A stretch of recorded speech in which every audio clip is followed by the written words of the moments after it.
Hello everyone, আসসালামু আলাইকুম। আপনারা সবাই কেমন আছেন? ভালো আছেন, সুস্থ আছেন? আমরা সবাই ভালো আছি। তো আপনাদের সাথে আজকে আরেকটা নতুন ভিডিও নিয়ে আসলাম লুনা কুকিং থেকে।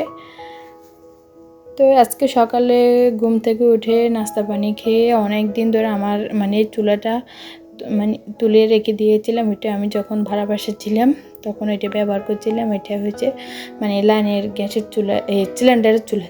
তো এখন সেটা অনেক সুন্দর। এখন এই চুলাটা এখন বর্তমানে কিনতে গেলে আমার 5-6 হাজার টাকা পড়ে যাবে। তো এই চুলাটা আরএফএলের খুব ভালো কোয়ালিটি, ভালো গ্লাস সিস্টেম।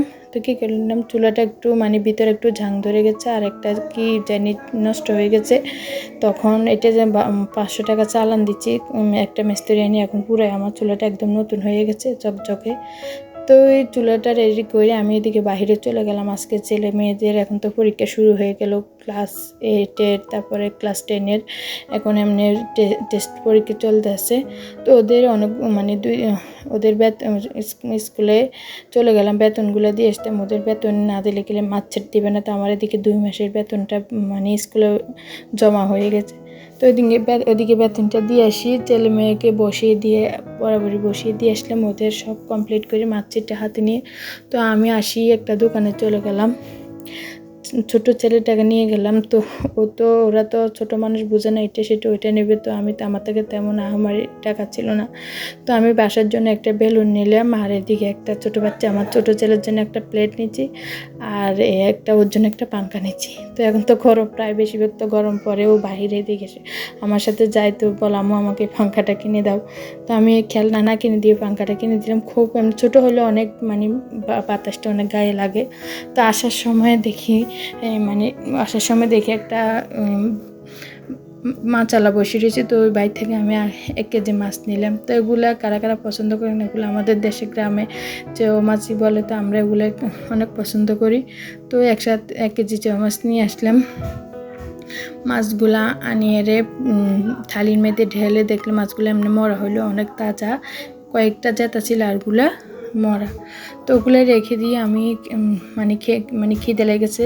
বাচ্চারা, ছেলে ছোটোটা আসি আবার খিদেও, বড়োটা বাসায় আছে। তো কী করলাম, ওদেরকে শর্টকাটভাবে একটা নুডলস রেডি করে দিয়ে দিলাম। তো ওরা নুডলসটা খাইয়ে কিছুক্ষণ বা শান্তিতে থাকতে পারে না। আবার আমার রান্নাবান্না তো অনেক দেরি হয়ে যাবে। মাছগুলো ধোয়াগুলো কিন্তু ধুতে অনেক পরিষ্কার করে ভালো করে ধুইতে হয়। তো ওই বাচ্চাদেরকে নুডলসটা ফাঁকিয়ে দিয়ে দিলাম, ওরাও খেলো, আমি নিজে খাওয়া দাওয়া করে মাছগুলো কাটে নিলাম। তো আস্তে আস্তে মাছগুলো কাটে নিয়ে এগুলোকে আরও মাছ নিলাম 2 রকমের। একটা মাছ নিলাম শিলক্যাপ মাছ, ওটাকে কাটি ফ্রিজে রেখে দিব। তো এখন তো বেশি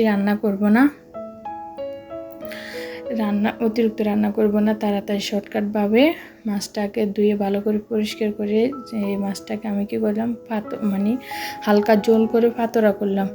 তো আর এদিকে আরও কয়েকটা মাছ ছেলেদের জন্য বাজি করলাম। ওরা আবার এই আমাদের দেশে যে চেও মাছটা বলো, ওরা আবার ওই মাছটা খেতে চায় না, ওরা পছন্দ করে না, আমি খাই।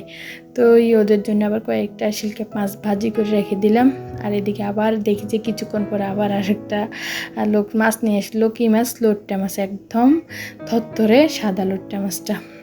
তো লইট্টা মাছটা ওগুলো কিন্তু ভিডিও করছি বা ওটা দেখাতে পারিনি। তো এই লইট্টা মাছটা একদম তাজা। অনেকে লইট্টা মাছ খায়, পছন্দ করে, অনেকে খায় না। তো আমরা তো বেশিরভাগ ওই সাগরের মাছই আমাদের পছন্দ। আমরা তো গ্রামে থাকি, গ্রামের থেকে আসছি এখান থেকে। তাই লইট্টা মাছটা আমাদের ওগুলো শহরে তো এরকম তাজা মাছ পাওয়া যায় না, আমাদের গ্রামে একদম টাটকা মাছগুলো পাওয়া যায়। তো আজকে একদম টাটকা লইট্টা মাছটা একদম হালকা ঝোল করলাম। তো এই 2টা দিয়ে আজকে দুপুরে খাওয়া দাওয়া শেষ হয়ে গেল। তো এদিকে আরও অনেক কাজ আছে। তো আমি চুলাটা একদম করি। তো চুলাটা এখনও ফিটিং করছি, এখনও ভিডিওটা দেখেনি। এখন একদম নতুন একটা চুলা, কিন্তু বর্তমানে আমি এই চুলাটা যদি আমি এখন বাইরে কিনতাম, তো আমার একদম 5-6 হাজার টাকা ইজি লাগে যাবে। আর একদম ভালো প্রায় চুলাটা কিনে হয়েছে আমার আরও 3 বছর আগে। তো আমি আমার একটা চুলা বাসায় স্টিলের ছিল, ওইটা এতদিন ব্যবহার করে ওইটা মাঝে মধ্যে এখন দেখি যে ডিস্টার্ব করে, অটোটা উঠতেছে না। তো আমি ওই চুলাটা এখন চেঞ্জ করে এলাইছি। বাসায় আছে ওইটা আবার রাখি লাভ আছে, নষ্ট না করে নিজে ব্যবহার করা ভালো। তো এদিকে মাছগুলা করলাম, কিছু মাছ ফ্রিজে রেখে দিলাম। এখন দেখি যে ইউটিউবে দেখি যে সবাই দেখি যে মাছের মধ্যে পানি দিয়ে রাখলে বক্সে মাছগুলো অনেক তাজা থাকে। তো আমিও ওইভাবে চেষ্টা করলাম, দেখি আমার মাছগুলো এত তাজা থাকেনি। মাছের মধ্যে পানি দিয়ে রাখলে মাছ কিলে একদম পিওর তাজা থাকে। তো এদিকে ওরা আমার আরেকটা বললাম না, শিলক্যাপ মাছ মানে নিয়েছি, বড় একটা শিলক্যাপ মাছ। শিলক্যাপ মাছটা খুব একদম ভালো ছিল। তো ওই মাছটাকে ধুয়ে ভালো করে পরিষ্কার করি, ফ্রিজে রেখে দিবে। এতগুলো মাছ তো আর একসাথে খাওয়া যায় না। এগুলো মাছের ডিম, এগুলো ডিমটা যদি একটু হালকা লবণ মরিচ দিয়ে যদি তেলে ভাজি করে এমনি আলাদা খান, অনেক টেস্ট। আমাদের দেশে তো চেউ মাছটা বেশি খায়, এই মাছটা বেশি খেতে আমাদের দেশে এই মাছটা বেশি খেতে। আমাদের আম্মুরা কী করতে, আগে অনেকগুলো মাছ তেল জমে যেত, তো এগুলোর চচ্চড়ি বানাইতো। তো এগুলোর ভাসা তেলে বেজি, তো ওগুলোর আলাদা দিত। তো আলাদা দিলে আমরা এগুলো কী দিয়ে মুড়ি দিয়ে খেতাম, এমনি খাইতাম, অনেক টেস্ট, অনেক মজা। তো এই মাছটাকে বললাম না, শিলক্যাপ মাছটাকে এটাকে ভালো করে পরিষ্কার করে কেটে কুটে ধুয়ে রাখি দেবো। আমার বাচ্চারা মাছ ছাড়া ওরা মানে খাইতে চায় না। সবসময় ওরা মাছ বোনা মাংস বোনা ওগুলো খাইতে চায়, মানে একটু শাক সবজি ওগুলো একদম পছন্দ না, ওরা মানে একদম খাইতে চায় না। তো এই তাড়াহুড়ার কাজ তো মানে একদম ঝামেলা। আমার হাত থেকে অনেকগুলো মাছ নিচে পড়ে গেছে, মানে এদিকে একটু হাত লাগাইতে যাই, মাছগুলো সব পড়ে গেছে, কুচিয়া মাছটা। তো ওগুলো আবার উঠেই আবার সবগুলো ধুয়ে পরিষ্কার করে প্যাকেট করে সব রাখি দিলাম। তো যাই যে বললাম কিছুটা রান্না করার জন্য নিলাম, আর গুলা ফ্রিজে বক্সে ভরে রেখে দেব। তো আপনারা ভালো থাকেন, সুস্থ থাকেন, আমার পুরো ভিডিওটা দেখবেন, ভালো লাগলে লাইক কমেন্ট সাবস্ক্রাইব করে দিবেন, সবসময় পুরো ভিডিওটা দেখবেন। আর আপনাদেরকে দোয়া রইল, আমার কথাগুলো যদি ভুল হয় বা কোনো হয় আমাকে ক্ষমা করে দিবেন। তো এতটুকু আপনাদের সাথে শেয়ার করলাম। ডেলি আপনাদের সাথে ভিডিও দেওয়ার জন্য চেষ্টা করব।